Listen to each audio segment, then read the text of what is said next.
మంత్రివర్గ నిర్ణయాన్ని శాసనసభలో చర్చకు ప్రవేశపెట్టడం ద్వారా ప్రతిపక్షాలను వివిధ సామాజిక వర్గాల నుంచి సలహాలు సూచనలు తీసుకొని ఒక మంచి కార్యక్రమాన్ని చేపట్టాలని ప్రభుత్వం ఈరోజు పొన్నం ప్రభాకర్ గారు తీర్మానాన్ని ప్రవేశపెట్టిండ్రు. దాంట్లో చర్చలో భాగంగా ప్రతిపక్షాలందరూ కూడా సలహాలు సూచనలు తీసుకోదలుచుకున్నారు.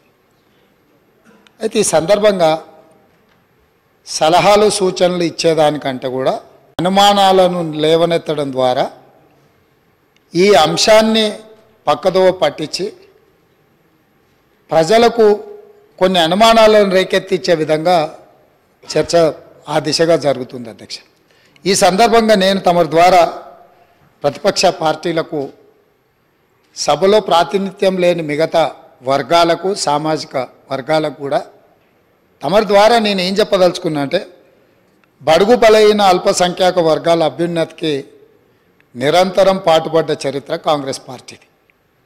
అందులో భాగంగానే కాంగ్రెస్ నేతృత్వంలో ఉన్న యూపీఏ 1 సందర్భంగా మైనారిటీల యొక్క అభ్యున్నతి కోసం వాళ్ళ ఆర్థిక స్థితిగతులను అంచనా వేసి వాళ్ళ మేలు కోసం వాళ్ళ అభివృద్ధి కోసం చర్యలు చేపట్టాలని ఆనాడు జస్టిస్ రాజేందర్ సచార్కం నేతృత్వంలో దేశంలోని ముస్లిం మైనారిటీ స్థితిగతుల అధ్యయనానికి ఉన్నత స్థాయి కమిటీ వేయడం జరిగింది అధ్యక్ష. ఆ రోజు ఆ కమిటీ చేసిన సమగ్ర అధ్యయనం చేసిన సిఫార్సులను ఆధారంగా ముస్లిం మైనారిటీ అభ్యున్నతికి కన్వీనియర్గన్ రీతిలో ఆ రోజు ప్రభుత్వం చర్యలు చేపట్టింది. అది చరిత్రలో కాంగ్రెస్ పార్టీ తీసుకున్న నిర్ణయాలు కూడా మన కళ్ళ ముందు ఉన్నాయి.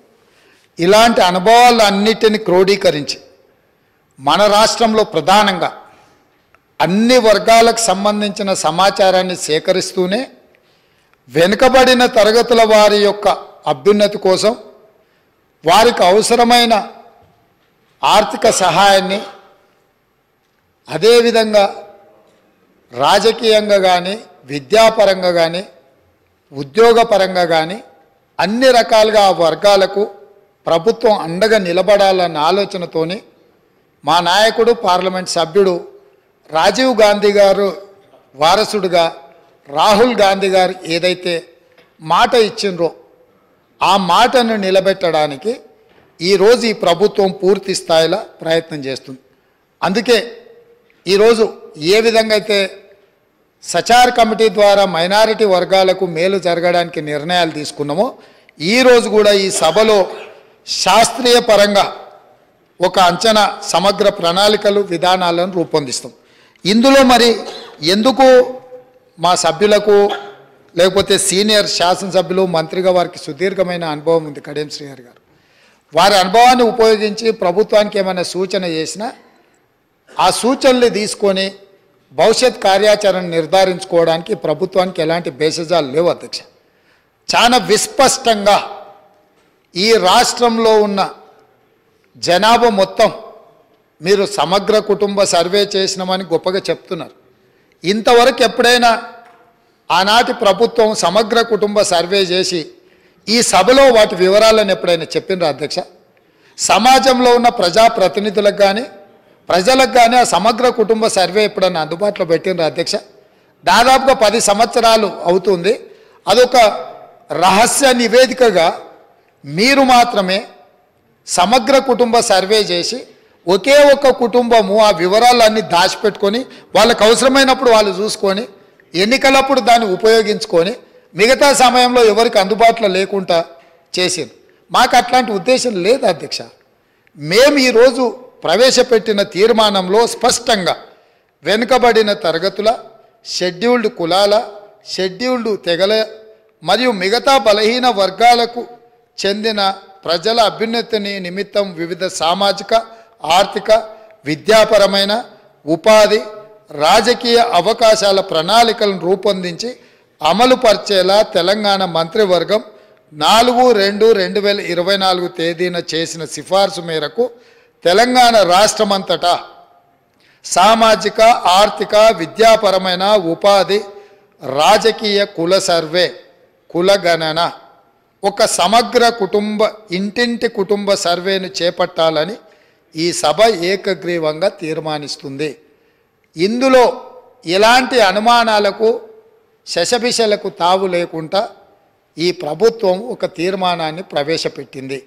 ఈ తీర్మానాన్ని మీరు అర్థం చేసుకొని మీకున్న అవగాహన మేరకు, మీకున్న అనుభవం మేరకు మీరు ఇంకేమైనా ఇది అమలు చేసే క్రమంలో ఏదైనా న్యాయపరమైన చట్టపరమైన చిక్కులు వచ్చే అవకాశం ఉందని మీకు ఏదైనా అనుమానం ఉంటే మీ అనుమానాలతో పాటు దీన్ని అమలు చేయడానికి సూచనలు ఇవ్వండి.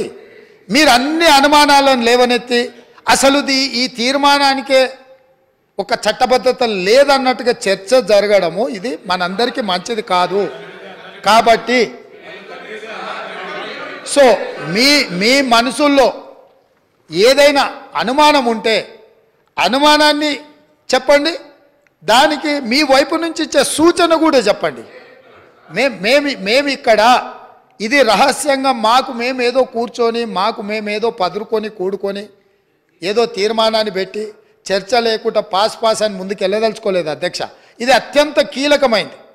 తెలంగాణ సమాజంలో సుప్రీంకోర్టు వరకు కూడా జరిగిన చర్చలు ఏముంది, మీరు బలహీన వర్గాలకు మీరు అండగా నిలబడాలంటే మీ లెక్కలేంటివో మీకు తెలవాలి అన్నారు. ఈ బలహీన వర్గాల లెక్కలు తెచ్చి వాళ్లకు నిధుల విషయంలో, నియామకాల విషయంలో సహేతుకమైన వాళ్ళ వాటాను వాళ్ళకి ఇవ్వాలని ఆనాటి కేంద్ర ప్రభుత్వం 2011లో ప్రయత్నం చేసింది. ఆ ప్రయత్నాన్ని తదనంతరం వచ్చిన కేంద్ర ప్రభుత్వము ఆ విషయాలను అన్నిటిని కూడా తొక్కిపెట్టి ముందుకు తీసుకురాలి. 1931 తర్వాత మళ్ళీ మా ప్రభుత్వమే, యూపీఏ ప్రభుత్వమే, శ్రీమతి సోనియా గాంధీ గారు చైర్పర్సన్గా ఉన్న యూపీఏ 2లో 2011లో ఆనాడు ఈ పూర్తి వివరాలను కేంద్ర ప్రభుత్వమే చేపట్టింది అధ్యక్ష. ఆ నివేదికలను బయట పెట్టకుండా తర్వాత వచ్చిన నరేంద్ర మోడీ గారి ప్రభుత్వం అడ్డుకున్నది. 10 సంవత్సరాలు ఆ ప్రభుత్వం అడ్డుకున్నది. 10 సంవత్సరాలు గత ప్రభుత్వం సమగ్ర కుటుంబ సర్వే చేసి వివరాలు బయట పెట్టకుండా ఈరోజు ఆ వివరాలను కూడా దాచిపెట్టారు. అందుకే ఈరోజు మేము స్పష్టంగా, ఎందుకంటే 1% ఉన్నోళ్లకు డెఫినెట్గా బాధ ఉంటుంది. ఎందుకంటే మేము 1% రాష్ట్రాన్ని అంతా మా చేతులనే గుప్పిట్లో పెట్టుకున్నాం. ఈరోజు లెక్కలన్నీ బయటకు వస్తే 50% ఉన్నోళ్ళకి ఎక్కడ మనం రాజ్యాధికారంలో భాగం ఇవ్వాల్సి వస్తుందన్న ఆలోచనతోటి కొంతమందికి బాధ ఉండొచ్చు అధ్యక్ష. నేను ఆ వివరాల జోలికి వెళ్ళదలుచుకోలేదు. ఇప్పటికైనా ప్రధాన ప్రతిపక్ష నాయకుడు వారు వచ్చి, ఒకవేళ వారు రాకపోయినా వారిని ఎవరినైతే చేయాలనుకున్నారో వారు మాట్లాడకుండా పక్క నుంచి నకలు చిట్టీలు అందించి పెద్దలు కడియం శ్రీహరి గారిని కూడా తప్పుదో పట్టించే ప్రయత్నం చేస్తారు. ఎందుకంటే పాపం వారి కడియం శ్రీహరి గారి చిత్తశుద్ధి పట్ల మాకు ఎలాంటి అనుమానం లేదు. నేను పదే చెప్పినా ఇప్పుడు కూడా ఆన్ రికార్డులో చెప్తున్నా. కాకపోతే సావాస దోషం అంటారు కదా, కొంతమంది పక్కలో కూర్చొని వారిని కూడా తప్పుదోవలో నడిపించే ప్రయత్నం చేస్తుండ్రు. దీనికి సంబంధించి అధ్యక్ష పార్లమెంట్ మార్చాల్సిందే, సీటు కాదు బయటికి పంపాల్సిందే. సీటు మారిస్తే కూడా ఈ గాలి జోకితే మళ్ళీ ప్రమాదం ఉంటుంది. నేను స్పష్టంగా నేనే క్వశ్చన్ వేసిన అధ్యక్ష. 21/12/2021లోనే పార్లమెంట్లో నేను ప్రశ్న వేసిన, ఆ ప్రశ్నకు సంబంధించిన రిప్లై కూడా ఉంది. తారక రామారావు గారికి ఇది పంపుతా, ఎందుకంటే వారికి ఏమైనా అనుమానాలు ఏమైనా ఉన్నాయో నా ప్రశ్నకి ఇచ్చిన జవాబు డీటెయిల్గా ఇక్కడ ఉన్నది. వీటన్నిటిని పరిగణలోకి తీసుకొనే ఈరోజు మా ప్రభుత్వం ఒక మంచి ప్రయత్నం చేస్తుంది. ఎక్కడో ఒక దగ్గర దీనికి పునాది పడాలి. ఆనాడు రాజ్యాంగం రాసుకున్నప్పుడే కాంగ్రెస్ పార్టీ ఎస్సీ ఎస్టీలకు రాజ్యాంగపరమైన రక్షణ కల్పించి రిజర్వేషన్లు ఇచ్చిండ్రు. కాబట్టే ఈరోజు 19 మంది ఎస్సీలు 12 మంది ఎస్టీలు సభ్యులై చట్టసభలకు వచ్చిండ్రు. 5 మంది 3 ఎంపీలు 3 ఎస్సీలు 2 ఎస్టీలు ఎంపీలై ఈ రాష్ట్రం నుంచి పార్లమెంట్లోకి వెళ్తున్నారు. ఇవన్నీ కూడా కాంగ్రెస్ పార్టీ ప్రజల యొక్క అవసరాలను అన్నిటినీ దృష్టిలో పెట్టుకొని వాళ్ళు అడగకంటే ముందే వాళ్ళ అవసరాలు తీర్చాలన్న ఆలోచన మాకుంది. రాజేందర్ సచార్ కమిటీ వేయడం ద్వారా మైనారిటీ వర్గాలకు ఏ విధంగా మేము మద్దతు ఇవ్వాలనో ఆ విధంగా మద్దతు ఇవ్వడమే కాకుండా కాంగ్రెస్ పార్టీ అధికారంలో ఉన్నప్పుడు మైనారిటీలకు 4% రిజర్వేషన్ ఇచ్చి విద్యా ఉపాధి అవకాశాలలో వాళ్ళని ఆదుకోవడానికి ఉద్యోగ అవకాశాలలో మైనారిటీలకు 4% రిజర్వేషన్లు ఇచ్చిన చరిత్ర మాది. ఇక ఈరోజు మేనిఫెస్టో ఎన్నికలు హామీలు ఉన్న ఒకవేళ చర్చ చేయాలనుకుంటే తమరి అనుమతితోటి మళ్ళొకసారి ప్రత్యేకంగా చర్చ పెడదాం. మళ్ళీ వచ్చే సమావేశాలలో కానీ మీరు ఏదైనా ప్రత్యేకంగా సమావేశాలు ఇచ్చినా 2014, 2018 ఎన్నికలలో మీ ఎన్నికల మేనిఫెస్టోలో ఏమేం పెట్టిండ్రు, ఏమేమి అమలు చేసిరు, 2023 ఎన్నికలలో మా మేనిఫెస్టోలో ఏం పెట్టినాం, ఈ 70 రోజుల్లో మేము ఏం అమలు చేసినాం, భవిష్యత్తులో ఏం అమలు చేయబోతున్నామో మేనిఫెస్టోల మీదనే ఓ ప్రత్యేకమైన చర్చ పెడతాం. మాకు ఎలాంటి అభ్యంతరం లేదు. ఒకవేళ మీరు ముందుకు వస్తే మీ సభాపక్ష నాయకుడిని మీ నాయకుడిని అడిగి వారి అనుమతి తీసుకొని రాండి. ఎందుకంటే మళ్ళీ మేము ఇక్కడ పెట్టినాక వారు వద్దన్నారు అనుకో, మీరు అందరు మళ్ళీ సభలో లేకుండా బయటకు వెళ్తారు. కాబట్టి ఇప్పటికైనా పెద్దలు శ్రీహరి గారిని మీకు ఎలాంటి అనుమానం అక్కర్లేదు, మీ అనుభవాన్ని ఉపయోగించి ఈ ప్రభుత్వానికి మీరు ఏమైనా సూచన చేస్తా అంటే మిత్రుడు గంగుల కమలాకర్ గారు కూడా మొన్నటి వరకు మంత్రిగా ఉన్నారు. వారి అనుమానాలతో పాటు అనుమానాలను అడగడాన్ని మేము అభ్యంతరం పెడతలేము. మీ అనుభవంతో పాటు ఈ ప్రభుత్వానికి సూచన చేయండి.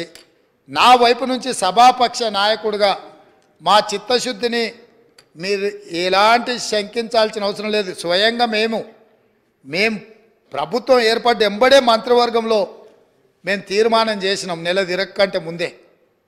ఈరోజు సభలో కూడా మేము ప్రవేశపెట్టినాం, మీరు అడగలే, మేమే ముందుకు వచ్చినాం. అంటే ఇక్కడ ఈ మంత్రివర్గ తీర్మానం కానీ సభలో ప్రవేశపెట్టిన తీర్మానం కానీ ఇవన్నీ స్వయంగా మేము ముందుకు వచ్చి చేస్తున్నాము.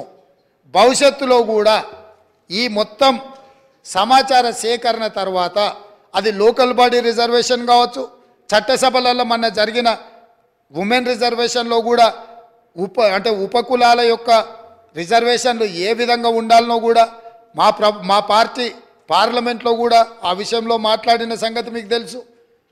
ఈరోజు ఇక్కడ మేము చెప్తున్నది విస్పష్టంగా ఈ తీర్మానము ప్రధానంగా బలహీన వర్గాలను బలోపేతం చేయడమే మా ఉద్దేశము. పాలితులుగా ఉన్న ఈ బలహీన వర్గాలను పాలకులుగా తయారు చేయడమే మా ముఖ్య ఉద్దేశము. వాళ్ళు ఎంతున్నారో వాళ్ళకంత నిధులు కేటాయించి వాళ్ళ ఆర్థిక ప్రయోజనాలను వాళ్ళని ఆర్థికంగా కూడా నిలబెట్టాలనేదే మా ప్రభుత్వం యొక్క ఉద్దేశము. కాబట్టి ఇంత మంచి తీర్మానం తీసుకొచ్చినప్పుడైనా మీరు ముందుకొచ్చి ఈ తీర్మానాన్ని స్వాగతం పలికి దీన్ని ముందుకు తీసుకెళ్లాల్సిందిగా ఏమైనా సూచనలు ఉంటే కూడా చేయండి. 1, 2, 3 ఇవి మా సూచనలు.